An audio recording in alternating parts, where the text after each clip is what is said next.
কম খরচে কম সময়ে খুব অল্প উপকরণ দিয়ে যদি রেস্টুরেন্ট স্টাইলে চিকেন ফ্রাই বাসায় বানিয়ে নেওয়া যায় কেমন হয় বলেন তো। তাও আবার বুকের মাত্র এক পিস মাংস দিয়ে, কোনো রকম রানের পিস বা উইং পিস ছাড়াই এক পিস মাংস দিয়ে এতগুলো চিকেন ফ্রাই করে দেখাবো আপনাদেরকে। আশা করি সবার ভালো লাগবে। আসসালামু আলাইকুম সবাইকে, কেমন আছেন সবাই? আশা করছি আজকের এই রেসিপিটা ছোট বড় সবার কাছে অনেক ভালো লাগবে, কারণ আমরা সবাই চিকেন ফ্রাই খেতে খুব ভালোবাসি।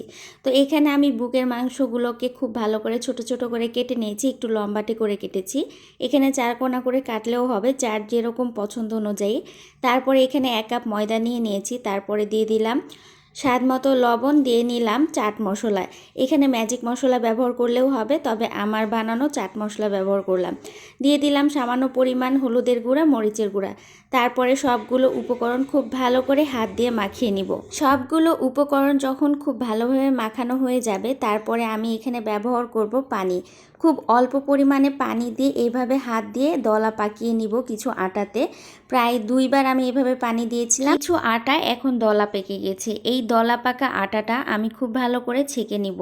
ছাঁকনি দিয়ে আমি চেলে নিচ্ছি। দেখতেই পাচ্ছেন আমি একটা ছাঁকনিতে নিয়ে নিয়েছি সম্পূর্ণ আটাটা, আর নিচে কিন্তু গুঁড়া আটাটা পড়ে যাচ্ছে। এই গুঁড়া আটাটাও কিন্তু আমি কাজে লাগাবো। তো এই তো দলা পাকানো আটা আর গুঁড়া আটাটা 2টা বাটিতে করে নিলাম।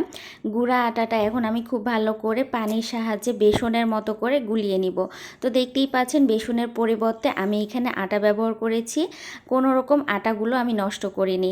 তো এই পর্যায়ে আমি ওই যে বুকের মাংসগুলো কেটে রেখেছিলাম খুব ভালোভাবে ধুয়ে নিয়েছি। তারপরে দিয়ে দিলাম 1 চামচ সয়া সস, তারপরে দিয়ে দিলাম টমেটো সস, দিয়ে দিলাম পরিমাণ মতো লবণ, গোলমরিচের গুঁড়া। লবণের পরিমাণটা অবশ্যই বুঝে শুনে দিতে হবে, যেহেতু সসের লবণ থাকে। মাংসগুলো খুব ভালো করে মাখিয়ে নিচ্ছি। মাখানোর পর্যায়ে আমার মনে হলো চাট মশলাটা দিলে আরও বেশি ভালো লাগবে, তাই এখানে আমি আরও চাট মশলা ব্যবহার করলাম।